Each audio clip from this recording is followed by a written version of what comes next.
నమస్తే. ఎంకే టీవీకి స్వాగతం. ఈరోజు మనతో పాటు ప్రముఖ ఆధ్యాత్మికవేత్త డాక్టర్ అనంతలక్ష్మి అమ్మ మనతో పాటు ఉన్నారు. అమ్మని అడిగి శ్రావణ మాసంలో ఏం చేయాలి, శ్రావణ మాస విశిష్టత ఏంటో తెలుసుకుందాం. నమస్కారం అమ్మ. నమస్తే. శ్రావణ మాసం వచ్చిందంటే ఇంకా ఆడవాళ్ళకు పూజలు మొదలు పెడుతూ ఉంటారు. అసలు శ్రావణ మాస విశిష్టత ఏంటి, శ్రావణ మాసంలో చేయకూడని పొరపాట్లు ఏంటి, చేయాల్సిన పూజా విధానాలు తెలియజేయండి అమ్మ. చేయవలసిన పనులేమిటి? ఓం శ్రీ గురుభ్యో నమః. శ్రీ మహాగణాధిపతయే నమః. శ్రీమాత్రే నమః. శ్రవణ నక్షత్రం పూర్ణిమ నాడు కలిగినటువంటి మాసం శ్రవణ మాసం. అది అందరికీ తెలిసిందే. ఈ శ్రవణ మాసానికి ఉన్న విశిష్టత ఏమిటి అంటే, ఇది దక్షిణాయనంలో వస్తుంది. చాతుర్మాస్యంలో ఒక భాగం. చాతుర్మాస్య వ్రతం అన్నది యతులు చేసే పద్ధతి వేరు, గృహస్థులు చేసే పద్ధతి వేరు. ఓకే. ఎట్లా అంటే వీలైనంత వరకు బ్రహ్మచర్యం పాటిస్తూ ఉంటారు. ఇందుకోసమే కదా ఆషాఢ మాసంలో అమ్మాయిని పుట్టింటికి పంపడం, శ్రావణ మాసంలో వీళ్ళు ఎక్కువడం, ఇట్లాంటివన్నీ ఉంటాయి. ఇవి కాకుండా కూడా చేయవలసింది ఏమిటంటే ఆహార నియమాలు పాటిస్తారు. ఎందుకు? వానలు పడతాయి, కొత్త నీళ్ళు వస్తాయి, ఇల్లంతా అనారోగ్యాలు వస్తూ ఉంటాయి. అందువల్ల వాటి నుండి రక్షించుకోవడానికేమో అని నాకు అనిపిస్తూ ఉంటుంది. ఎందుకంటే ఏ నియమం పెట్టినా ఆరోగ్యాన్ని శారీరక, మానసిక, కుటుంబ, సమాజ, పర్యావరణ ఆరోగ్యాలు చూస్తారు మన వాళ్ళు. ఆ దృష్టితో చూసి ఆరోగ్యం కోసమేమో అని అనిపిస్తుంది. ఒక నెలలోనేమో కూరలు తింటారు, ఆకుకూరలు అవి తినకూడదు. ఒక నెలలోనేమో పెరుగు తినరు, ఒక నెలలో పాలు తీసుకోరు. 4వ నెలకు వచ్చేటప్పటికి ద్విదళాలు అంటే పప్పులు తినరు. ఈ 4 నెలల్లో ఈ రకమైనవి పాటించటం వల్ల ఆరోగ్యం బాగుండవచ్చు. తర్వాత ఇంకోటి ఏమిటంటే, శారీరకమైన ఆరోగ్యం బాగున్నప్పుడు మనసు బాగుంటుంది. మనసు బాగుండాలంటే ప్రధానంగా ఉండాల్సింది శరీరం బాగుంటేనే కదా. పంచతాతి.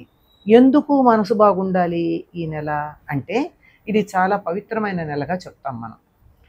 శ్రవణ నక్షత్రానికి అధిపతి చంద్రుడు. చంద్ర సంబంధమైన నక్షత్రాలు 3 ఉన్నాయి. అందులో మాసం ఉండేది ఇదొకటే. అంచేత ఈ మాసానికంతా పెత్తనం చేసేవాడు చంద్రుడు.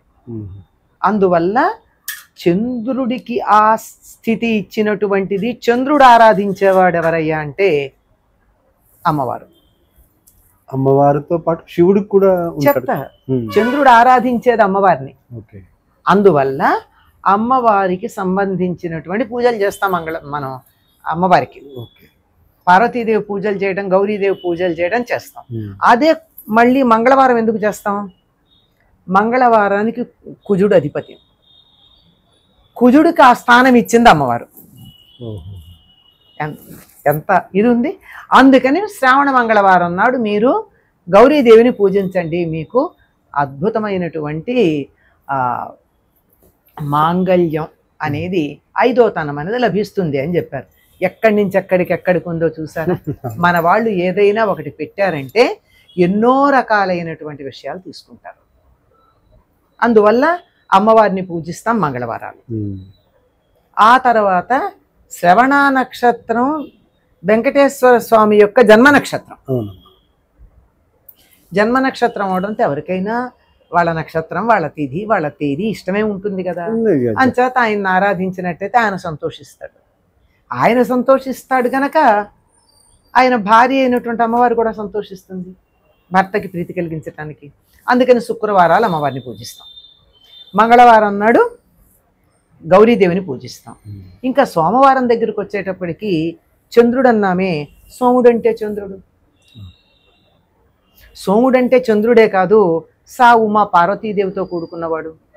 అందుకని సోమవారాలు శివుని పూజిస్తాం, శనివారాలు వెంకన్నని పూజిస్తాం.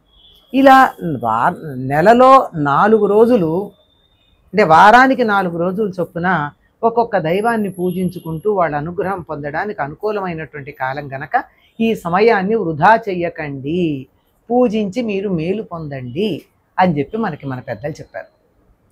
ఆ కారణంగా శ్రవణ మాసం అంతా కూడా ఇది చాతుర్మాసంలో ఒక నిలవడంతో పాటుగా ఇది కూడా ఇలా ఈ రకంగా పూజలు చేసుకోవడంతో పాటుగా ఇక్కడ మనకి పూర్ణిమ వచ్చేటప్పటికి పూర్ణిమ హయగ్రీవ జయంతి. దీన్ని జంఝాల పూర్ణిమ అంటారు. ఉపాకర్మ చేస్తారు, ఆ రోజు రక్షాబంధనం చేస్తారు. ఇవన్నీ కూడా ఆ రోజు ఉన్నాయి. ఈ రక్షాబంధనం చేయడం, జంఝాల పూర్ణిమ, ఉపాకర్మ ఇవన్నీ దేనికి సంబంధించినవి? భుజం మీద యజ్ఞోపవీతం ఉంటేనే వేదం చదివే అర్హత వస్తుంది. వేదం చదువుకోవాలంటే కులాల పట్టింపు లేదండి మనకి. ఇప్పుడు వచ్చింది కులాలు, వర్ణ వ్యవస్థే ఉంది. అందరూ చాలా కులాల వాళ్ళు ఇవాళ వేరే వర్ణానికి చెందిన వాళ్ళు అయ్యున్నారు. వాళ్ళందరికీ కూడా యజ్ఞోపవీతం ఉంటుంది. వాళ్ళు పాఠాలు చెప్పలేరు, యజ్ఞాలు చేయించలేరు, కానీ వాళ్ళు వేదం చదువుకోవచ్చు, యజ్ఞాలు చేయొచ్చు. పురోహితుడు చేయిస్తే వాళ్ళు కూర్చుని చేయొచ్చు. ఆ విధంగా ఉన్న యజ్ఞోపవీతం సంవత్సరానికి ఒకసారి మార్చుకుంటారు కనుక ఆ ఎందుకు మార్చుకోవాలి సంవత్సరానికి ఒకసారి? తడి, అది నూలుతో చేసింది, ఎండకి ఎండి వానకి తడిసి స్నానం చేసినప్పుడు తడిసి ఇలా అది పాడవుతుంది. ఎప్పుడు పడితే అప్పుడు మార్చుకోకుండా దానికి ఒక రోజు పెట్టారు. ఈ రోజే ఎందుకు పెట్టారు? అది కూడా మనకు కారణం ఉంటుంది కదా. ఇవాళ ఉపాకర్మ కూడా చేస్తారు ఈ యజ్ఞోపవీతం మార్చుకోవడంతో పాటు. ఉపాకర్మ అంటే అంతకుముందు ఉత్తరాయణంలో ఒడుగైనటువంటి వాళ్ళు, ఉపనయనమైనటువంటి వాళ్ళు ఆ చిన్న జంజం ఏదైతే ఉందో అది తీసి పెద్ద జంజం వేసుకుంటారు. దానికి ఉన్నటువంటి జింక చర్మం ఏదైతే ఉందో కొద్దిగా ఇంత ముక్క పెడతారు దానికి, దాన్ని తీసేసి ఈ మామూలు ఒడుగు యజ్ఞోపవీతం వేస్తారు. ఇప్పుడు గురువు గారు వచ్చి పిల్లవాడిని తన దగ్గర గురుకులానికి తీసుకెళ్ళేవాడు పూర్వకాలం. అంటే ఉపనయనం అంటే పూర్వకాలంలో గురుకులానికి వెళ్ళడానికి అర్హత కలిగే అక్షరాభ్యాసం లాంటిది. గురువు తను తీసుకెడతాడు. ఈ ఉపాకర్మలోను ఈ జంఝాన్ని మార్చుకోవటంలోను జంఝానికి ప్రాధాన్యం ఎందుకుందంటే ఇక్కడి నుంచి వేదాధ్యయనం చేయవలసినటువంటి రోజులు. ఎందుకు? ఇవాళ హయగ్రీవ జయంతి. విష్ణువు హయగ్రీవ రూపాన్ని ధరించి హయగ్రీవుడు అనే రాక్షసుడు ఎత్తుకుపోయినటువంటి వేదాలని తీసుకొచ్చి బ్రహ్మగారికి ఇచ్చాడు. అప్పటిదాకా బ్రహ్మగారు ఆ వేదం తన దగ్గర లేదేమో, ఏం చేయాలో తెలియక అయోమయం అయిపోయాడు. ఆయన మళ్ళీ బ్రహ్మగారికి ఆ వేదాలు లభ్యమైన రోజున మనం కూడా ఆ వేదానికి సంబంధించినటువంటి అధ్యయనం ఏదైతే ఉందో వేదాధ్యయనం ప్రారంభించాలి. ఇది ప్రధానంగా వేదాధ్యయనం గురించి ఎందుకు చెప్తారంటే శ్రవణము అంటే వినడం. శ్రవణానికి సంబంధించిందంటే శ్రవణం చెయ్యాలి ఈ నెలంతా. శ్రవణం చేయడం అంటే ఏమిటి చెప్తారు? మనకి వేదాలన్నీ విని నేర్చుకునేవే కానీ పుస్తకం చూసి నేర్చుకున్నవి కాదు. పుస్తకం చూసి నేర్చుకుంటే అక్షరాలు వస్తాయి కానీ స్వరం రాదు. ఇప్పుడు పాట పాడాలంటే కూడా అక్షరాలు రాసుకుని ఏం పాడతారండి? దానికి ఏవో రాసుకుంటున్నారు. ఇప్పుడు సంగీతానికి సంబంధించిన సింబల్స్ వేసుకుని దాన్ని బట్టి నేర్చుకుంటున్నారు. వేదం గురువు గారు చెబితే అంత 28 ఇన్ని రకాలు, అన్ని రకాలుగా ఒక అక్షరాన్ని ఉచ్చరిస్తాం.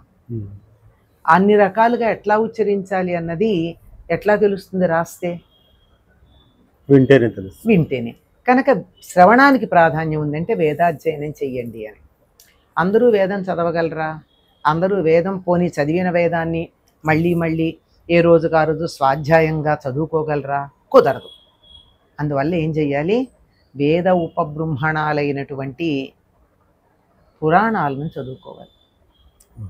అవి అందరూ చదవచ్చుగా. వేదం చదవడం చేతకాని వాళ్ళు, చదవలేని వాళ్ళు ఒకవేళ ఉచ్చారణ చేస్తుంటే చిన్న చిన్న దోషాలు వచ్చే లక్షణం ఉంటుంది కొంతమందికి. ఏం చేస్తామండి? వాళ్ళకి అవయవలోపం ఉండొచ్చు, ఏదో తేడా ఉండొచ్చు, ఒకదానికొకటి అనే అవకాశం ఉండొచ్చు. అట్లాంటి వాళ్ళు కూడా చదవదగినవి పురాణాలు.